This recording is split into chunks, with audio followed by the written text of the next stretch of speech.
This is the problem with Marcus. He is like, how can you always be late? He wasn't here for the last show. A lady had to come and sit in for him. Tell you come and sit with me. I'm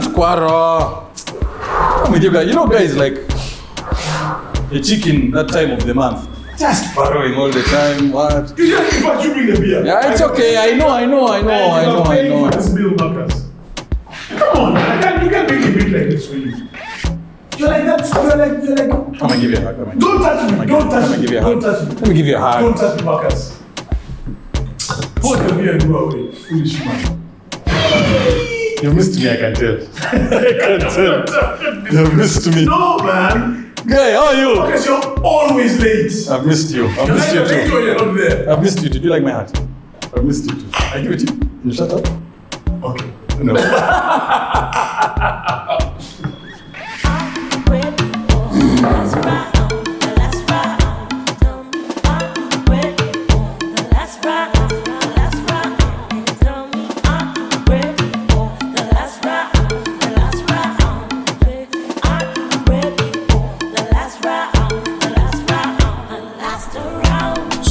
That means you actually missed the presidential address on Ebola when he gave out his directives on Uganda and Kasana. Well, I saw it wherever I was, but yeah, I was not in the country when he said it. But yes, we finally. Do you remember that the very first time we got our Ebola case, you and I discussed it, and you said if you were the president, this is 6 to 7 episodes ago, you said I would have locked down Uganda.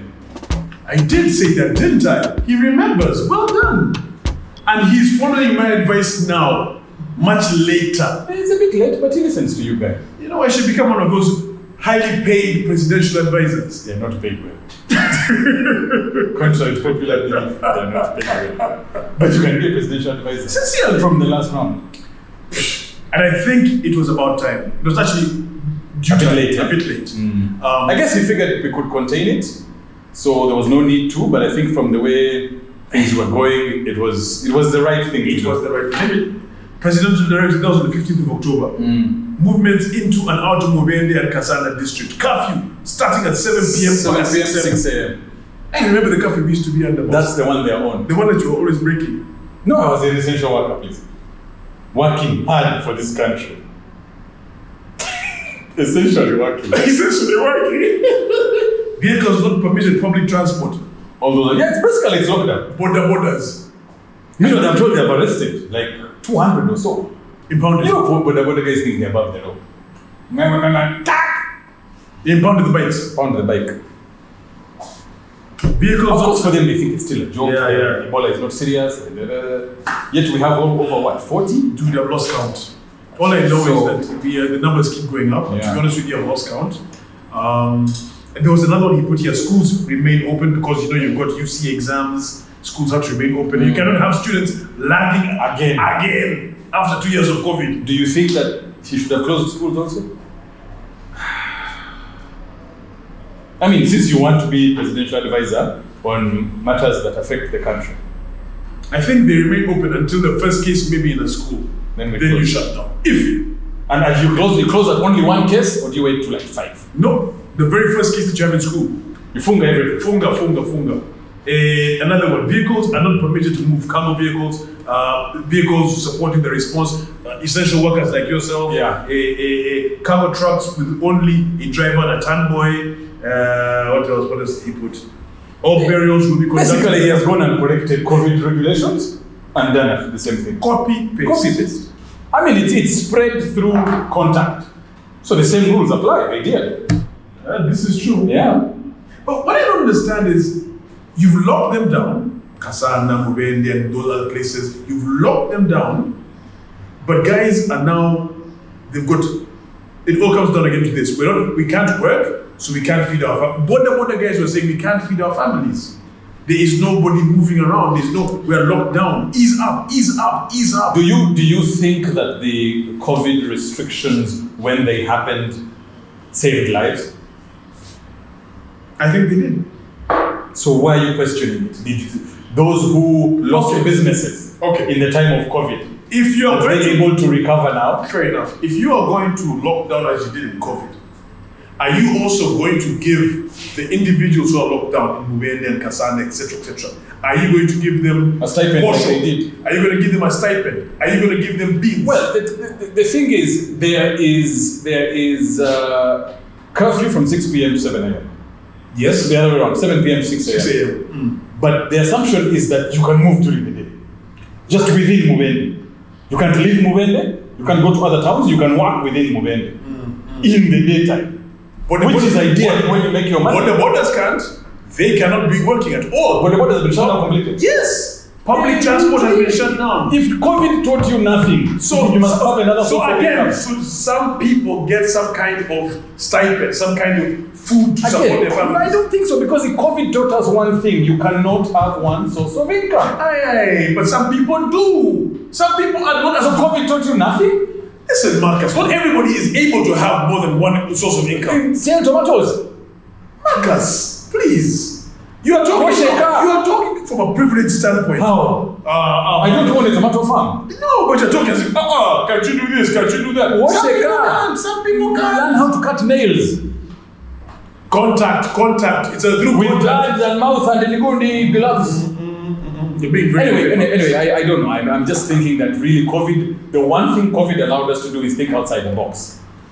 That is the one thing it did. And if you honestly didn't pick that as a lesson learned from the pandemic, surely the problem is you. No, it's not you. You are just a human being trying to survive in already a very difficult circumstances that we are in. That's all you're trying to do. And that's the one thing COVID taught us, how to survive in difficult circumstances.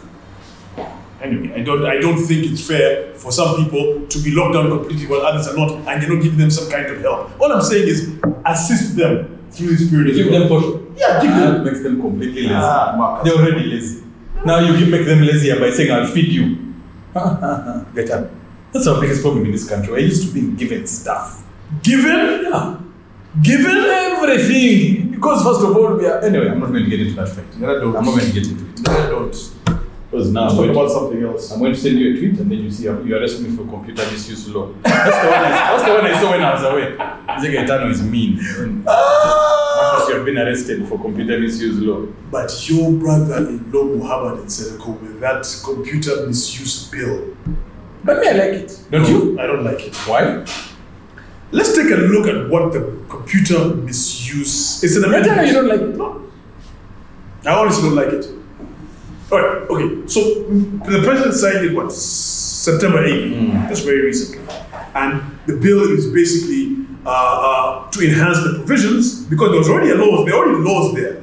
But to enhance they made an amendment to it and added to enhance the provisions on unauthorized access to information on data, to prohibit the sharing of information as far as relating to a child, unless you have the consent of a mother, father, parent, guardian. What's your problem with that? To prohibit the sending of sharing of information on grounds of hate speech and all of that. What's your problem with that? Let's remember that there's also another area called journalism, which uses data and information sharing a lot. Are you going to have to go, when you're doing your job, for each and every single story that you do, first get permission from the head of state, first get permission from so and so, because you took their picture? No. You are curtailing. You are curtailing.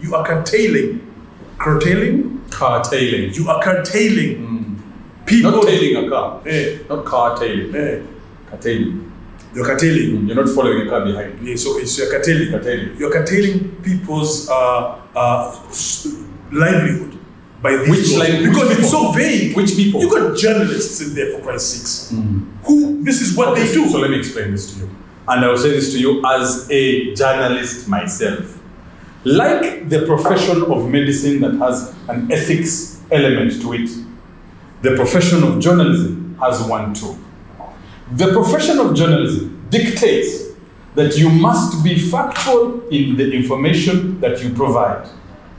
But what this does is the people who consider themselves journalists, because he's a blogger, because he has a website, I let you finish. I understand. Because you have a podcast, you consider yourself a journalist. And you're not. You're just a guy who's been given a platform to say all your rubbish. 95% of which rubbish it is called 95% of which rubbish is not factual. It is called freedom of speech. Now you hold on. Hold on, Marcus. Freedom of speech is being shut down by this law. I agree. And I'll tell you in its current state, it is too vague. Are you telling me, for goodness sakes, that you're going to arrest somebody, make them pay a fine of 15 million shillings? 15, not 50. 15. That's what I said. 15. 50, I said 15. Clean your ears. Okay. I said 15 million. And you're going to the possibility of jail time of up to 7 years or more. And if you're a public officer, you can't work there for 10 years. And let me tell you why. If we don't curtail, and what's been happening... Because I have divergent views from you. No. Because I have divergent views from you. And I expressed them here. If you have divergent views from me, prove them factually. If you say Gaetano is a thief, I need you to substantiate that statement. Marcus, I cannot wake up one morning. How do you, first of all, have your phone on when we're doing this? It's not on, it was outside the other side. Okay. This is a very... Have you not heard what I'm saying? Hear me out. I am not saying that it is not going to curtail freedom of speech. It is going to curtail freedom of hate speech, false speech, malicious speech. But you see, Marcus... People with an agenda speech. If I wake up one morning and decide I'm going to tarnish Gaetano's image today, and I will do it, and I will say, Gaetano stole my money, Gaetano stole my woman, Gaetano has a small susu, Gaetano has... My friend, you had better substantiate this. Why are you not really my susu out of this? No, I'm just saying. My susu has got nothing to do. But you see, and this is my point. I will wake up and decide I want to talk about your susu. First remove my susu. No, why? Freedom of speech. No, that's not... you said freedom of speech. No. Me in my speech today, I'll talk about your susu. You stop me at your freedom of speech. Keep talking. You cannot allow freedom of speech. And that's what I'm trying to tell you. Journalism allows you to talk about these things when they are factual, researched, and comprehensive. You cannot wake up one morning and say, I am going to talk about anyone that I want to talk about in a manner in which I want to talk about them and expect there to be no repercussions. Even Amnesty International has called... Who the hell is Amnesty International? You have to. No. Amnesty International is an international body. Yeah. It has said and has called for this, and it has called it a draconian law to be scrapped because it is designed to deliberately target critics. Have I not explained to you why it's important? Do you understand? And I brought it home for you because you like your susu a lot. So when someone is talking about your susu, doesn't it affect you? Because they're lying. You see, the thing is, Marcus, the law in itself is too broad.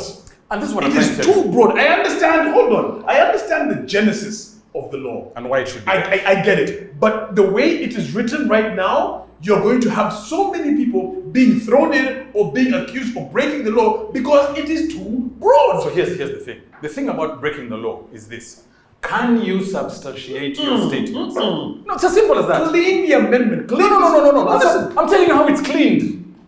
The thing I shouldn't have to go to court and waste my time because you have not given a proper bill and a proper law. I shouldn't have to. You see, no. Listen to me, guy. Listen to me carefully. If I said Gaetano stole my 50,000 shillings, Gaetano will say Marcus is lying. And therefore, let's arrest him for computer misuse bill because he tweeted it. Okay? I didn't say it on radio. I put it on a tweet. Therefore, the Computer Misuse Act comes into law. Okay? Now, my job is to come and say, this is the arrangement we had with Gaetano. This is the date I gave him my 50K. Up to now, let him show me how he has paid me. At that point, my statement is factual. I have not misused the computer to misrepresent any fact. Okay, that is one aspect of saying it. Now, if I go and start talking about individuals from a divergent view as far as politics is concerned, if it's an opinion, it's an opinion. No. Yes, an opinion. Yeah. Opinions is what they'll get you on. No. If you're clear about an opinion, in my opinion, this is not right because 1, 2, 3, 4, 5, they cannot arrest you. Marcus. The problem is if you say, in which Uganda do you live? Uganda is the most opinionated country I know. In terms of opinions. Oh, the problem is they will say, Gaetano, as a public officer, stole 17 million. My guy, prove that shit. I understand hate speech, and I get it. If you're talking badly and whatnot, I get it. In fact, even a calculator, the one of need, the need president of the new political party, said, Arrest me, but first arrest the first son, because he used hate speech when he was talking about Kenya. No, he said it before the thing was a law. Yeah. Oh, so it was after the fact. After. Retrospectively. Please arrest. So they would have arrested Muhoozi? Yes. Please, Marcus, which world are you living in? Am I the one who's supposed to arrest? Don't make me. Please. But you said yes, you'd be arrested. Yes, me, I think should be arrested. And if he doesn't, he should be arrested. But will he be arrested? I don't know. I'm not the police. If you break the law, the people who are supposed to make you abide by the law, that's their job, not Marcus, not Gaetano. So you're going to say, but the other guy also should be arrested and he won't be arrested, therefore you're giving yourself malaria for what? Let the ones who are supposed to do their job. Yeah. If they don't, we bring them to book. But don't make the law so vague in its... I don't think it's vague. I think it's very First of all, you started off by saying you don't agree with it. Now you're saying you agree with it, but it's vague. No. I don't agree with it because of its vagueness. But agree with it and say, guys, amend it further. Because you agree with the principle of it. I agree with the principle of it. Then say that. But in the way it has been termed and voiced and written. Say I agree with the principle of it. I think it should be made tighter because there are a couple of loopholes. What you said. Anagi, you're making me even more thirsty. Nonsense. There's a statistic that I want to deny here. They said that apparently, Gaetano, you like making me shout. And I've just come back. I've come from the beach. You come from where? A beach? Not B-I-T-C-H. B-A-C-H. From the beach. Enunciate your words. I've come from the beach. Lengthen your vowels. Those ones. And your vowels at the same time. Apparently, according to, I don't think this is true. Actually, I disagree with it. Yes. According to Bank of Uganda Financial Capability Survey. Yes. Out of the 22.8 million working Ugandans, only 1% earn more than 1 million a month. Repeat that? Out of the 22.8, that's about slightly half our population. Yes. That works. Yes. Only 1%, that's about 2 million. Yes. Earn more than 1 million a month. According to Bank of Uganda Financial Capability Survey. Only 1%, which is about 22 million. 22 million is the working population. Of who was it? 2 million. Of that 22 million, 1%. Are we doing that badly? I don't agree. And here's why. Here's why I disagree. I think that may be true for the corporate class. But we have a very huge informal sector. Undocumented. So I can tell you for a fact, a border guy earns more than 1 million a month. A carpenter, on a good month. Even a bad month. For you to earn 1 million a month, that's about 30,000 a day. Or 35, give or take. A border guy that makes 30 G's a day. He can. Of course he does. He can. But now, and I'm talking about border guys, but border guys are big boys. These people who see carpenters. Yes, carpenters. Cobblers. Those guys who make shoes. Yeah, shoemakers. So many guys who repair watches. Watchmakers. Watch others. People who sew clothes. A guy who teaches, is it? Is it what? Teacher maker. No, he's a teacher. Teacher? Yeah. A guy who teaches, is it? A teacher. A guy who slashes, is it? Slasher. A guy who washes, is it? Washer. A guy who drives cars? Is a driver. There you go. So, those guys make this money, it's just that it's not documented. $100? $260. It comes to $260? Yeah. A month. I think there's way more. It's just that we have not documented that informal sector. That's my honest truth. So Bank of Uganda needs to go back and do their homework and change that? I think so. Because you cannot tell me that 1%. No, please. What would you think it comes to? And I know you've got... The percentage-wise? Yeah, percentage-wise. Off the top of my head? Off the top of your head. They say 1%, Marcus says... 20%. 20%. Make more than $100 $260, more than $1 million shillings a month. A month. I think at least 20%. And I think that's a very pessimistic number. I'm almost sure it's more than that. When did you first make your first million? At what age and what were you doing? I was a radio presenter. You're a radio presenter? Yeah. And I can't tell you the year because you'll know my age. I just know it's a long time ago. And I was paid 1.2. 1.2 million. It was a long time ago. Yeah. You can tell it was a long time ago. You can see. No, you can't see from this. You can see. Here you can't. From facts. So yeah, I honestly think that those guys make more money than blue collar people for starters. It's just not documented. So in your analysis of all of this, Bank of Uganda needs to change their figures or hire you.